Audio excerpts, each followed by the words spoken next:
Hello friends, welcome to YouTube channel mathematics by Raju sir. ध्यान दीजिएगा। देखिए, आज हम लोग सीखेंगे क्लास 10 मैथ क्वेश्चन बैंक 2021 का सॉल्यूशन, जिसमें हम लोग पिछले क्लास में 3 पार्ट देख चुके थे और आज हम लोग देखेंगे चौथा पार्ट। जैसे इसमें 3 पार्ट में हम लोग क्वेश्चन नंबर 1 से लेकर के 20 तक पढ़ चुके हैं और आज हम लोग देखेंगे क्वेश्चन नंबर 21 से। तो ध्यान दीजिएगा और समझने का प्रयास कीजिएगा, ठीक है। देखिए, क्वेश्चन नंबर जो 21 है वो क्या कह रहा है। कहता है यदि वृत्त के व्यास के सिरों का नियामक, ध्यान दीजिएगा, यदि वृत्त के व्यास के सिरों का नियामक 2, 3 एवं -6, 7 है तो उसके द्वारा केंद्र का नियामक होगा। बिल्कुल, देखिए ऑब्जेक्टिव क्वेश्चन हम लोग देख रहे हैं, क्वेश्चन नंबर 21। ध्यान दीजिएगा। देखिए, इसको सॉल्यूशन हम नीचे करेंगे, ठीक है। तो देखिएगा, कोई वृत्त है और इसका 2 बिंदु पर नियामक है। पहला जो नियामक दिया हुआ है 2 और कितना है 3, और दूसरा जो नियामक है वो है आपका -6 और 7, ठीक है। ये हो गया आपका ए और ये हो गया आपका बी। अब देखिए, कहता है कि व्यास के सिरों का नियामक एक है, दूसरा ये है, तो उसके द्वारा केंद्र का नियामक हो गया, यानी इसके बीच में जो केंद्र बिंदु आया, जो पॉइंट आया, ये एक्स और वाई होगा। इसका नियामक पूछता है कि क्या होगा। तो देखिए, एक सिंपल सा बात है, आपका केंद्रक मतलब हो गया मध्य बिंदु का नियामक। केंद्र निकालना है मतलब मध्य बिंदु का क्या हो गया, नियामक। और हम लोग मध्य बिंदु का नियामक बराबर फॉर्मूला पढ़े हैं कि फॉर्मूला होता है x बराबर x1 प्लस x2 बटा 2, y बराबर y1 प्लस y2 बटा 2 होता है।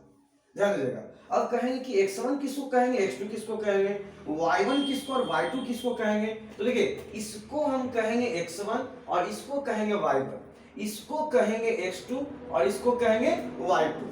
अब आपको करना क्या है कि खोज खोज के इसमें बैठा देना है। तो देखिए बाबू, x is equal to x1, x1 का मान कितना है 2, तब 2 अब प्लस x2, x2 का मान कितना है -6, तो यहाँ पे लिख दिया -6 अब बटा 2।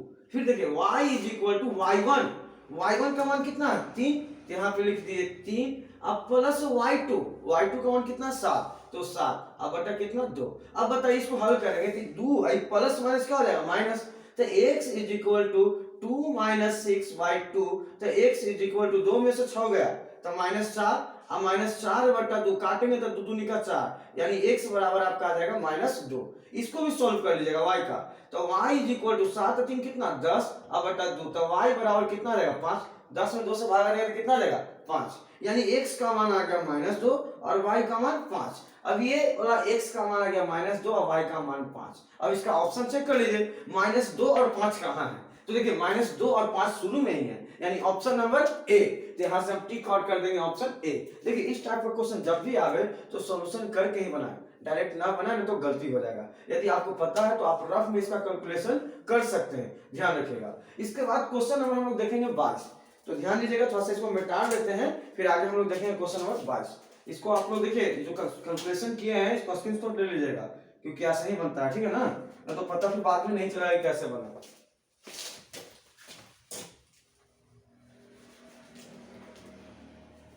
देखिए, अब हम लोग देखेंगे क्वेश्चन नंबर 22।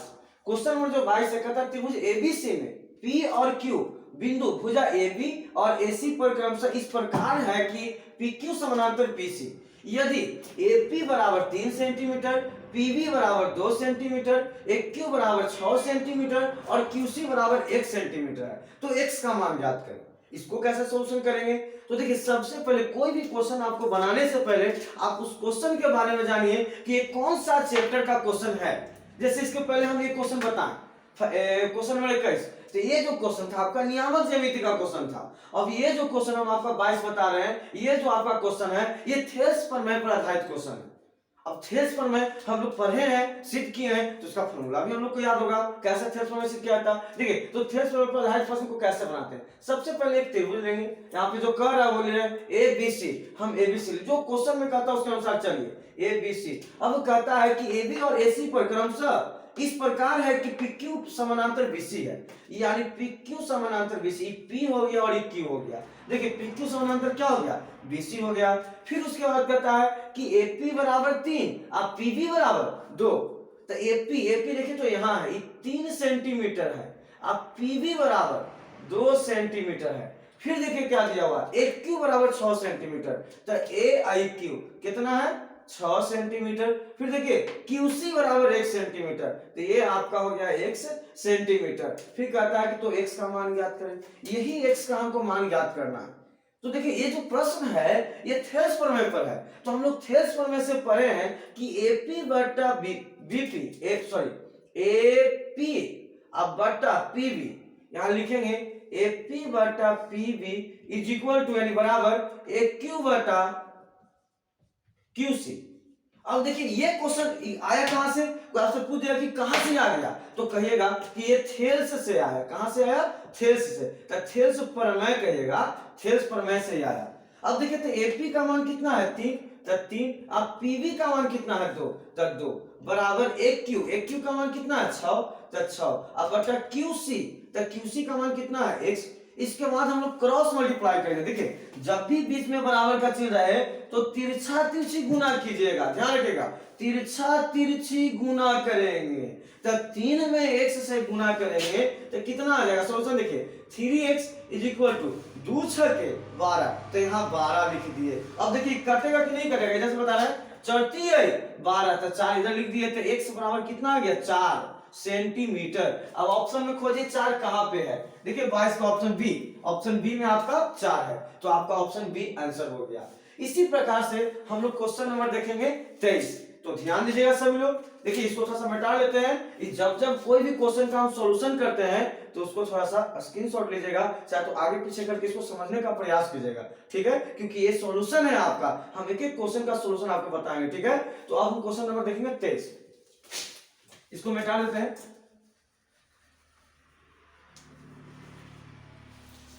देखिए क्वेश्चन नंबर जो 23 है वो क्या कह रहा है, क्वेश्चन नंबर 23 कहता है दो समरूप त्रिभुज के क्षेत्रफल का अनुपात 9:4 है। यानी कोई दो समरूप त्रिभुज है उसका क्षेत्रफल 9:4 है, तो संगत ऊंचाई, ध्यान दीजिए संगत ऊंचाई का अनुपात होगा। यहाँ पे संगत भुजा रहना चाहिए लेकिन ऊंचाई का दिया, कोई दिक्कत की बात नहीं, हलवाइएगा नहीं। संगत ऊंचाई का अनुपात ज्ञात करना, कैसे ज्ञात करेंगे, तो ध्यान दीजिए बाबू, पहले सबसे पहले दो को त्रिभुज पार देंगे। यहाँ पे भी आपको पता है कि कौन सा थ्योरम पे क्वेश्चन है, तो दो समरूप त्रिभुज का प्रमेय थ्योरम है, प्रमेय है, उसी पे आधारित क्वेश्चन है। तो दो समरूप त्रिभुज आप पार दिए, एक ए बी सी, दूसरा ले लिए डी ई एफ। अब देखिए ध्यान दीजिएगा, इसमें कहता है कि दो समरूप त्रिभुज के क्षेत्रफल का अनुपात 9:4 है, तो इसका क्षेत्रफल का अनुपात कहता है 9:4। इसमें हम लंब डालते हैं बाबू, तो यहाँ पे आ जाएगा आपका m, और यहाँ पे लंब डालेंगे तो ये आपका हो जाएगा m। इसका क्षेत्रफल का अनुपात कहता है बाबू, ध्यान दीजिएगा 9:4 है, तो ऊंचाइयों का अनुपात, यही वाला ऊंचाई का अनुपात हमको ज्ञात करना है। तो सबसे पहले कहेंगे, क्योंकि हम जानते हैं एरिया त्रिभुज ABC अब बटा एरिया त्रिभुज DEF इज इक्वल टू, ध्यान दीजिए ऊंचाइयों का अनुपात ज्ञात करना है ना, तो ऊंचाई क्या है n, तो यहाँ पे हम लिखेंगे an के स्क्वायर अब बटा dm के स्क्वायर। अगर यहाँ पे संगत भुजा कहता तब BC के स्क्वायर बटा EF के स्क्वायर होता, लेकिन कह दिया कि ऊंचाइयों के अनुपात, तो an बटा dm, an का स्क्वायर बटा dm के स्क्वायर। अब देखिए इसका क्षेत्रफल का अनुपात दिया हुआ है, कितना दिया हुआ है, तो ध्यान दीजिए यहाँ देखिए क्षेत्रफल का अनुपात 9:4 है, कितना है 9:4, तो हम यहाँ पे लिख दिए 9/4 बराबर, देखिए तो an का स्क्वायर अब बटा dm का स्क्वायर। देखिए तो दोनों पे स्क्वायर है, हम पूरा का होल स्क्वायर लिख सकते हैं, कोई दिक्कत, इस दोनों पे स्क्वायर पूरा का होल स्क्वायर लिख सकते हैं।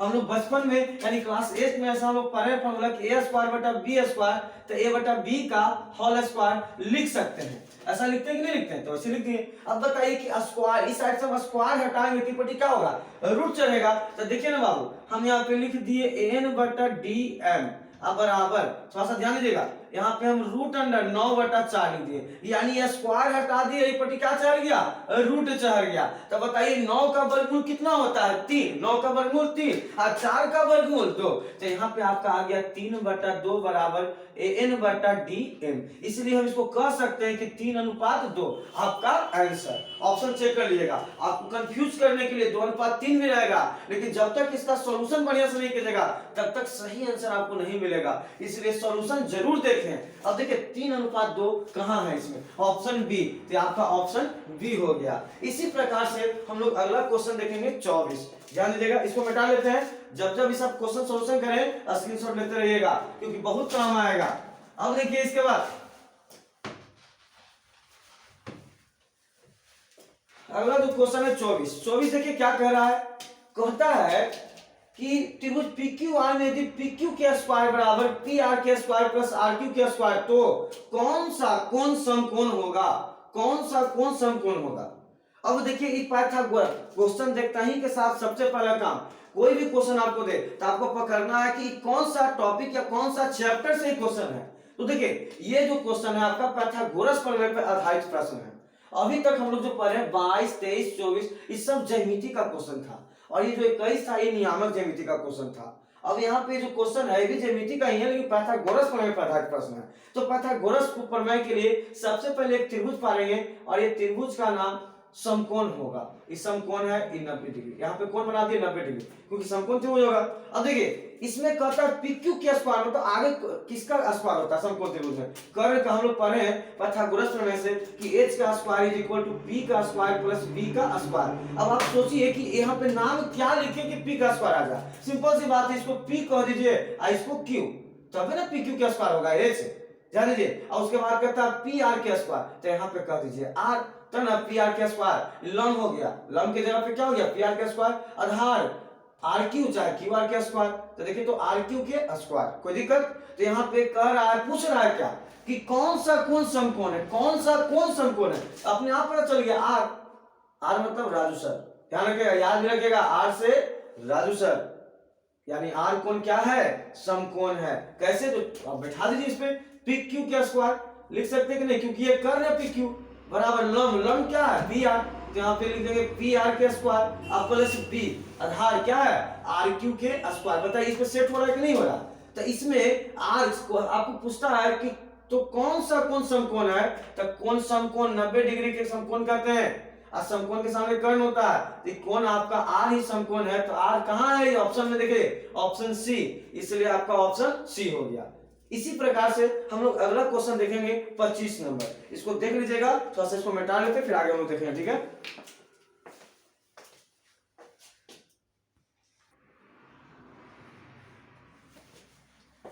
ध्यान दीजिएगा, क्वेश्चन नंबर हम लोग देखेंगे 25 से, जैसा कि अभी हम लोग देखे 21 से लेकर 24 तक, उसी प्रकार से भी 25 से लेकर 30 तक देखेंगे। तो ध्यान दीजिएगा बढ़िया से। पहले तो क्वेश्चन बनाने से पहले आप सबसे पहले कोई भी क्वेश्चन को बनाएं तो सबसे पहले ये जरूर देखें कि वो क्वेश्चन कौन सा चैप्टर कौन सा टॉपिक का है, ठीक है। उसके बाद दिमाग लगाएं कि कैसे बनेगा। तो ये देखते हैं, कहता है किसी वृत्त को दो अलग अलग बिंदुओं पर प्रतिच्छेद करने वाली रेखा को कहते हैं। क्वेश्चन फिर से एक बार सुनिएगा, किसी वृत्त को दो अलग बिंदु पर प्रतिच्छेद करने वाली रेखा को कहते हैं। फिर से एक बार, किसी वृत्त को दो अलग बिंदु पर प्रतिच्छेद करने वाली रेखा को कहते हैं। यानी कोई एक वृत्त है, यहाँ पे देखिए समझा रहे हैं, कोई वृत्त है और इसको दो बिंदुओं पर कोई रेखा प्रतिच्छेद कर दिया ऐसे, तो इस रेखा को हम लोग क्या कहते हैं। तो देखिए ज्यामिति का ये थ्योरी है, हम लोग जब किसी भी वृत्त को दो बिंदुओं पर प्रतिच्छेद करती है तो इस रेखा को हम लोग कहते हैं छेदक रेखा। क्या कहते हैं बाबू, छेदक रेखा कहते हैं, ये बात को ध्यान में रखिएगा। अब देखिए तो इसमें छेदक रेखा कहाँ है, देखिए तो पहला में है जीवा, बी में है छेदक रेखा मिल गया, और दूसरा स्पर्श रेखा, और तीसरा इनमें से कोई नहीं। तो स्पर्श तो करेगा नहीं क्योंकि दो बिंदुओं को काट रहा है, तो स्पर्श तो करेगा नहीं। तो यहाँ पे आपका हो जाएगा छेदक रेखा। पहला करता है जीवा, तो जीवा यहाँ पे ऐसे होता है, नीचे में बनता है, ठीक है। लेकिन जब कटने की बात कहेगा तो आप छेदक रेखा ही मानिएगा, ऑप्शन आपका बी। इसी प्रकार से अगला क्वेश्चन देखिए 26, कहता है यदि जीवा वृत्त के केंद्र पर 60 डिग्री का कोण अंतरित करता है, यानी कोई वृत्त है इसका, देखिए यह भी ज्यामिति से ही क्वेश्चन है, ध्यान रखिएगा, यह भी ज्यामिति का क्वेश्चन था और यह भी ज्यामिति का क्वेश्चन है। तो ज्यामिति से भी क्वेश्चन बहुत ज्यादा आता है। देखिए ये वृत्त है बाबू, और कहता है सुनिए ध्यान से, यदि जीवा वृत्त के केंद्र पर 60 डिग्री का कोण अंतरित करता है तो ए और बी बिंदु पर खींची गई स्पर्श रेखा के बीच का कोण कितना होगा। ध्यान दीजिएगा, ए और बी बिंदु पर खींची गई स्पर्श रेखा का कोण कितना होगा। जैसे कहने का मेरा मतलब है कि कोई एक जीवा है, देखिए ऐसे जीवा, हम ऐसे बनाएंगे इसको, यहाँ पे कोण है, ठीक है, इस केंद्र पर कहता है कि जीवा ये 60 डिग्री का कोण बना रहा है। तो ए और बी, ए और बी है, इससे जब कोई स्पर्श रेखा खींचा जाएगा तो इस पे कितना डिग्री का कोण बनेगा, समझिएगा। यदि जीवा वृत्त के केंद्र पर 60 डिग्री का कोण अंतरित करता है तो ए और बी बिंदुओं पर खींची गई स्पर्श रेखा के बीच का कोण कितना होगा। मान लिया जाए कि एक बिंदु ए है और ये बिंदु ए है, इस पे जब हम स्पर्श रेखा खींचेंगे तो इस पे कोण कितना डिग्री का बनेगा। तो जनरली देखिए यहाँ पे जब ये कोण केंद्र पर ये 60 डिग्री का कोण बन रहा तो यहाँ पर भी ये 60 डिग्री का बनेगा और यहाँ पर भी ये कितना डिग्री का बनेगा, 60 डिग्री का बनेगा। लेकिन क्वेश्चन में कहता है खींची गई स्पर्श रेखाओं के बीच का कोण, यानी जो स्पर्श इससे रेखा खींचा जाएगा एस से और यहाँ से खींचा जाएगा एस से, तो इसके बीच का कोण कितना होगा। तो ये देखिए सिंपल सी बात है, जितना ऊपर बना 60 नीचे भी उतना ही बनेगा आपका 60 डिग्री, यानी सीधा इसका आंसर आप मानिएगा ऑप्शन बी। कितना डिग्री का बनेगा, 60 डिग्री का। जब इससे हम स्पर्श रेखा खींचेंगे तो नीचे भी कोण बनेगा ना, तो जो ऊपर 60 बना तो यहाँ पे भी 60 ही बनेगा, बात को ध्यान में रखिएगा। तो ये हो गया आपका 26 नंबर क्वेश्चन। अब आइए 27 का दिए 27 नंबर क्वेश्चन क्या करता है कि एक वृत्त पर कितनी स्पर्श रेखाएं खींची जा सकती है। एक वृत्त पर कितनी स्पर्श रेखाएं खींची जा सकती है। तो एक वृत्त पर कईसों स्पर्श रेखा खींच दीजिए तो बहुत सारा स्पर्श रेखा खींचा जाएगा और इसको हम लोग कह सकते हैं अनंत। क्या कह सकते हैं, अनंत। ध्यान रखिएगा, तो ऑप्शन इसका हो जाएगा आपका डी। ऑप्शन क्या हो जाएगा, डी। उसके बाद देखिए क्वेश्चन नंबर 28, ये क्वेश्चन क्या चीज का है, तो ये त्रिकोणमिति का है। देखिए 27 इस ज्यामिति का था और 28 नंबर जो क्वेश्चन है त्रिकोणमिति का है। अभी त्रिकोणमिति में 1 कहता है √1 + tan स्क्वायर a = क्या होता है। बाकी ब्रैकेट में दे दिया है कि 0 <= a <= 90 डिग्री, यानी ये टर्म एंड कंडीशन दे दिया है। इसको आप अपना केयर मत कीजिएगा, लेकिन फंस जाइएगा, उस मतलब नहीं। लेकिन फिर भी ध्यान दीजिए, ये a कहता है कि जो थीटा a है ना वो 90 डिग्री से छोटा या 90 डिग्री के बराबर होगा और 0 डिग्री से बड़ा या 0 डिग्री के बराबर होगा, बस इतना ही कहता है। लेकिन आपको इससे कोई मतलब नहीं है, आप सीधा जानिए कि 1 + tan स्क्वायर a = फार्मूला क्या होता है। तो देखिए थोड़ा सा हम ये वाला फिगर में टाल लेते हैं, ठीक है। अब आगे बढ़ते हैं, ध्यान दीजिए। अब इस क्वेश्चन नंबर हम 27 का सॉल्यूशन कर रहे हैं तो कहेंगे कि चूंकि हम जानते हैं क्वेश्चन नंबर 27 का सॉल्यूशन देखिए, कहेंगे 1 + tan स्क्वायर a = फार्मूला होता है sec स्क्वायर a। ध्यान दीजिएगा, अब ये रूट के अंदर है, तब बताइए रूट के जब अंदर है तो स्क्वायर से रूट खत्म हो जाएगा तो क्या आ जाएगा, सेक। तब बताइए तो सेक के ऑप्शन कहाँ है, बी। तो ये आपका ऑप्शन हो गया बी। इसी प्रकार से क्वेश्चन नंबर 29 देखिए, cos square 57 - tan square 33 degree है। देखिए तो यहाँ पे शायद मिस प्रिंट होगा, ध्यान दीजिएगा। ऐसे जनरली क्योंकि यहाँ पे कॉट होगा तब जाके यहाँ पे आएगा, एगो कॉट एगो tan रहेगा तब ना बदले तो होगा। देखिए मिस प्रिंट है क्वेश्चन में, थोड़ा सा क्वेश्चन नंबर 25 देख लीजिएगा। क्वेश्चन में से आप लोग मिला लीजिएगा, मेरा थोड़ा सा टाइपिंग वाला है तो थोड़ा सा हो सकता है मिस्टेक हो गया होगा, ठीक है ना। तो क्वेश्चन से आप लोग मिला लीजिएगा इसको। यहाँ पे आपका जो देख लीजिएगा 57 3 90, यहाँ पे कॉट कर लीजिएगा। क्या कर लीजिएगा, कॉट स्क्वायर। आप लोग के क्वेश्चन में सही होगा, मेरा थोड़ा सा असाइनमेंट में है। तो कॉट स्क्वायर 57 डिग्री और -tan स्क्वायर 33 डिग्री है। इस टाइप का जब भी क्वेश्चन रहे तो कोई एगो के बदल दीजिएगा, ध्यान दीजिएगा। तो ये के बदलने के लिए देखिए तो हम यहाँ पे इसको साइड में कॉट स्क्वायर को ही हम बदल रहे हैं। हम इसको देखो तो 90 में से 57 को घटा देंगे मन में, तो कितना आ जाएगा 33। यहाँ पे लिख दिए 33 माइनस ये ज्यों के त्यों tan स्क्वायर, ये जो 33 डिग्री है जैसे है वैसे लिख दिए। अब कॉट हम लोग पढ़े कि कॉट 90 - थीटा, फार्मूला क्या होता है tan थीटा। तो tan स्क्वायर स्क्वायर तो स्क्वायर थीटा यहाँ पे कितना 33, आई पहले से है tan स्क्वायर कितना 33 डिग्री। अब इतना से इतना घटेगा तो बराबर क्या आ जाएगा, 0 आ जाएगा। 90 में से 33 को घटा के देख लीजिएगा, ठीक है। आपका यही आएगा 57 ही आएगा, देख लीजिएगा, ठीक है ना। तो इसका आंसर आपका कितना आता है 0। तो यहाँ 0 कहाँ है, ऑप्शन ए में, ऑप्शन ए हो गया। इसी प्रकार से आपका क्वेश्चन है अगला 30। देखिए cos 48 डिग्री और माइनस साइन 42 डिग्री। देखो ये होके बदल लीजिए, या तो cos के बदलिए या तो साइन को, आपकी मर्जी, लेकिन दोनों से कोई एक ही होके बदलिएगा। तो इसको भी बदलने के लिए हम इसको बना रहे हैं cos 90 माइनस थीटा। मन में मने घटा लीजिएगा 48, 90 में से 48 गया था कितना 42, आपका यही थीटा है। आप माइनस साइन 42 ज्यों के त्यों लिख देंगे, ठीक है। अब cos 90 माइनस थीटा फॉर्मूला होता है साइन थीटा, तो यहाँ पे आपको कितना लिखा जाएगा साइन थीटा, यहाँ पे कितना 42, अब माइनस साइन 42। देखिए तो ये भी घट जाएगा तो बराबर क्या आ जाएगा 0, सेम घटेगा तो 0। तो इसका ऑप्शन क्या हो गया बी, इसका ऑप्शन ए और इसका ऑप्शन बी। इस प्रकार से हम लोग अब अगले क्लास में 31 से देखेंगे।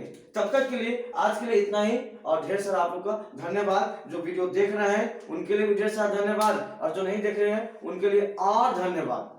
क्योंकि ध्यान दीजिए, जो इसको बाबू मैट्रिक के जो विद्यार्थी हैं, जो तैयारी करने वाले हैं, एग्जाम जिनको देना है 2022 में, वो जरूर इसको देखें और एक बार कम से कम इसको जरूर रिवीजन करें, क्योंकि आपका जो एग्जाम में क्वेश्चन आने वाला है बिल्कुल इसी पैटर्न पे आएगा। और इसको रिवीजन करें, क्योंकि जितने आप रिवीजन कीजिएगा उतने आपका बेहतर होगा। और इसको अगर पूरा सॉल्यूशन देख लेते हैं तो बिल्कुल इसी पैटर्न पे आपके एग्जाम में पूछेगा बाबू, और पूरा का हम सॉल्यूशन करेंगे। तो बस देखते रहे इसी प्रकार से, और अगर अच्छा लगे तो बाकी तो समझदार हैं आप लोग। ढेर सारा धन्यवाद आप लोग को।